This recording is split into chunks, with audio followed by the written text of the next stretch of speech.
Hello students, today we shall start with the next point of this chapter, protection.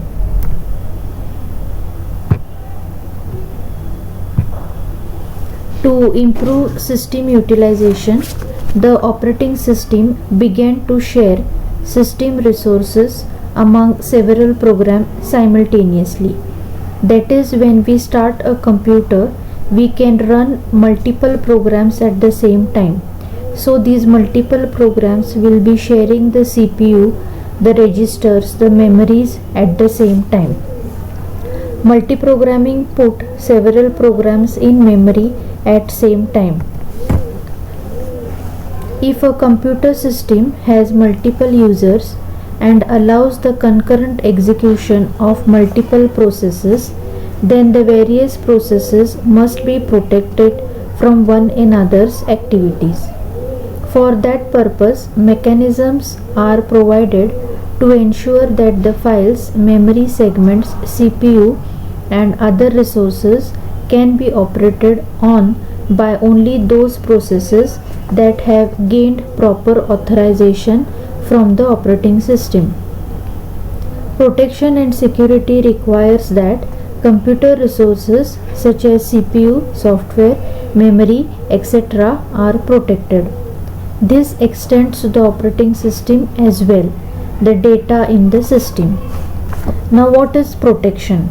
Protection refers to a mechanism for controlling the access of programs, processes, or users to the resources defined by a computer system. The owner of the information stored in a multi-user computer system may want to control its use. Protection involves ensuring that all access to system resource is controlled. So protection is that one program should not be able to use the memory or data of other program, or one user will not be able to use the memory or data or programs of other users. These all things come under protection. Next we shall see the first type of protection, that is input-output protection.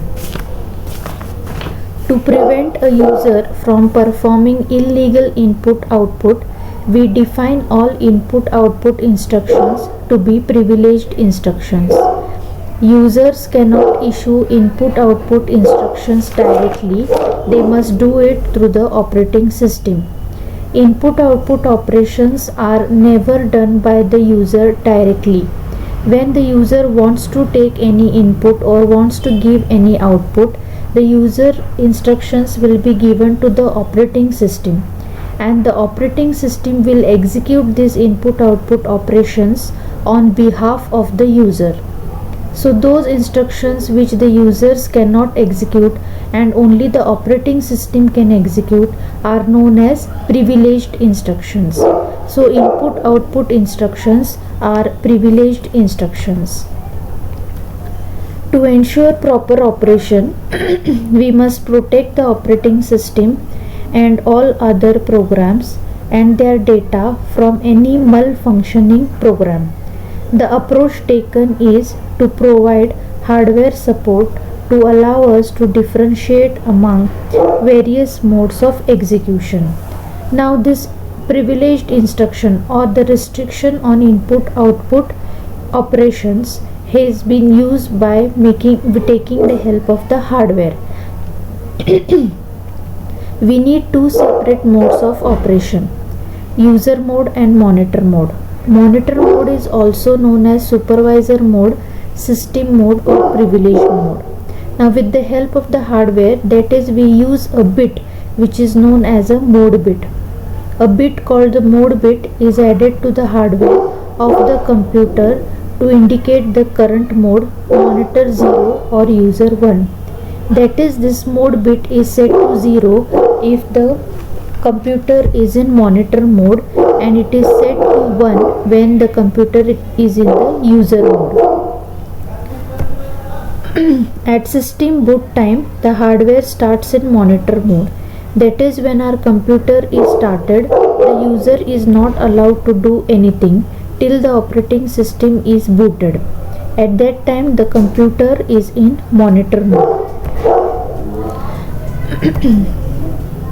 The operating system is then loaded and start user processes in user mode. Whenever a trap or interrupt occurs, the hardware switches from user mode to monitor mode. Thus, whenever the operating system gains control of the computer, it is in monitor mode. The system always switches to user mode before passing control to a user program. We accomplish this protection by designating some of the machine instructions that may cause harm as privileged instructions. The hardware allows privileged instructions to be executed in only monitor mode. That is, all the input-output operations related to any hardware are executed by the operating system. At that time we say that the computer is in monitor mode. If an attempt is made to execute a privileged instruction in user mode, the hardware does not execute the instruction, but rather treats the instruction as an illegal trap to the operating system. Consider the computer executing in user mode. It will switch to monitor mode whenever an interrupt or trap occurs. Then, when a corresponding trap or interrupt occurred, the hardware would switch to monitor mode and would transfer control to the user program. The user program could gain control of the computer in monitor mode. So this is all about input-output operations. Next we will see about the next type of protection, that is memory protection. We must protect the operating system from access by user programs, and in addition to protect user programs from one another. This protection must be provided by the hardware. That is, when multiple programs are being running in the RAM, one program's memory should not mix with the other program's memory. This is known as memory protection, and this is again provided by the hardware. We need to separate each program's memory space in an ability to determine the range of legal addresses that the program may access and to protect the memory outside those spaces. So this is just like how we put a fence around our house or a compound wall around our house, that the neighbors or the neighboring people should not come into our area, or we should not be able to go in the other area. We restrict or mark our compound. In the same ways, when there are multiple programs in the memory, the programs mark their memory with the help of some hardware support. We can provide this protection by using two registers, usually a base and a limit registers. So these two registers, that is the base and the limit registers, are also known as the fence registers. The base register holds the smallest legal physical memory address, and the limit register contains the size of the range. So as you can see in the diagram, the memory is being divided into 5 partitions. The first partition of memory belongs to the operating system. The second partition belongs to first process. The third partition belongs to second process. The fourth partition belongs to the third process, and the remaining memory is free. Now suppose the second process is being executing, the operating system will initialize the fence registers. That is, the base register will be initialized by the first address of the process, that is in the given example 300040. That is the starting address of the process.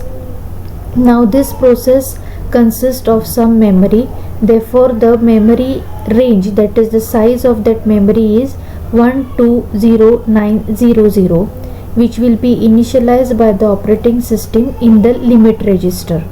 So whatever now the program has to execute only on this part of the memory.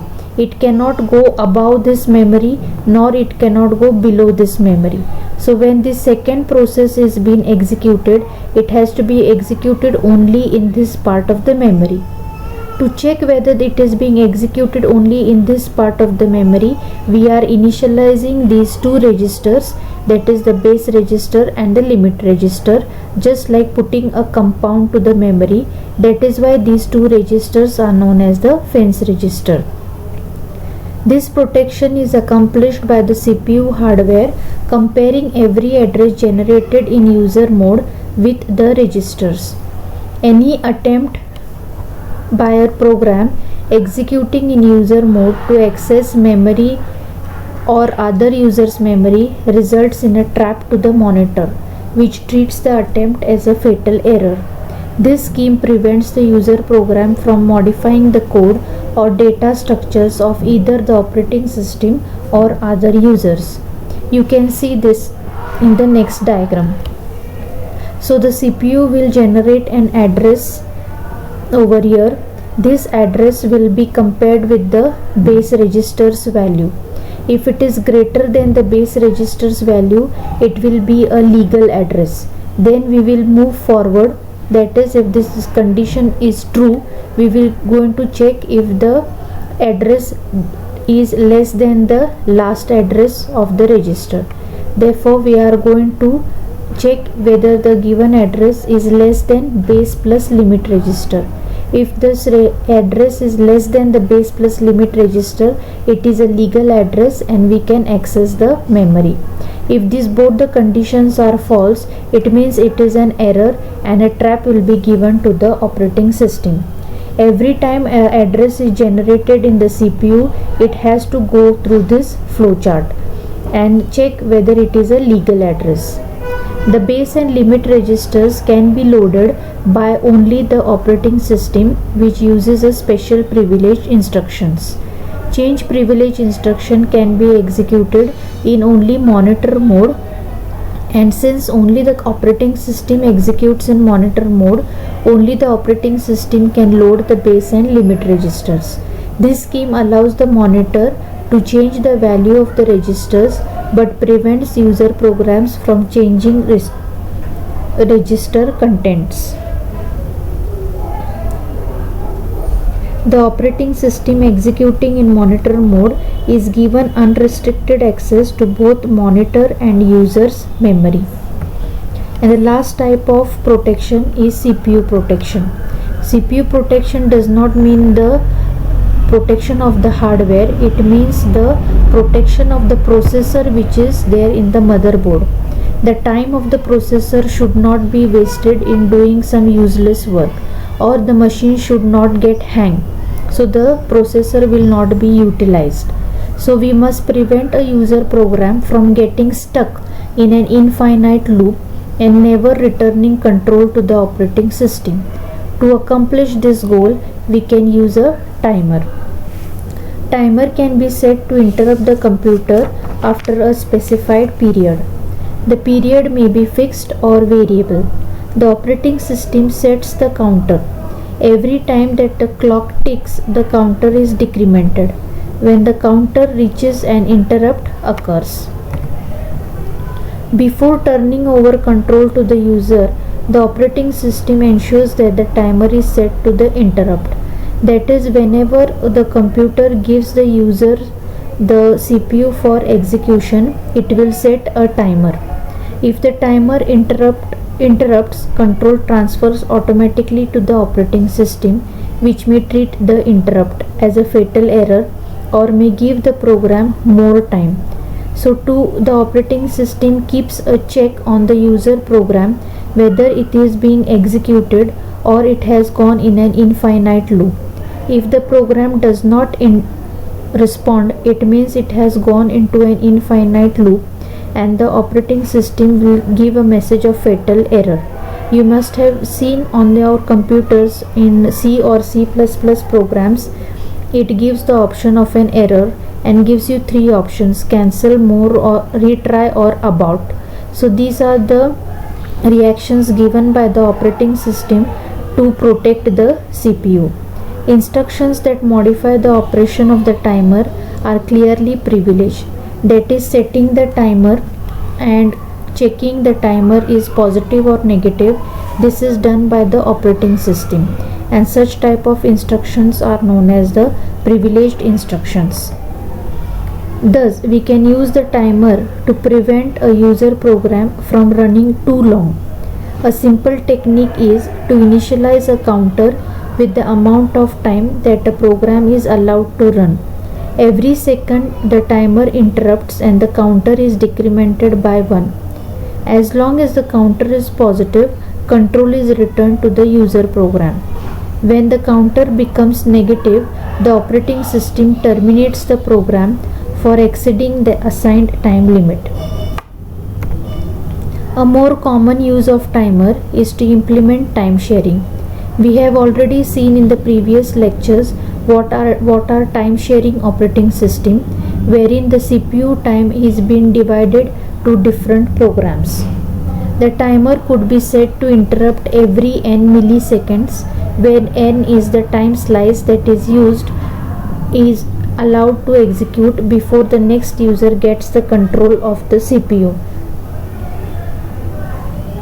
Following a context switch, the next program continues with its execution from the point at which it left. Another use of the timer is to compute the current time. So this is all about protection. So we have seen that the protection, there are 3 types: input output protection, memory protection, and CPU protection. Thank you.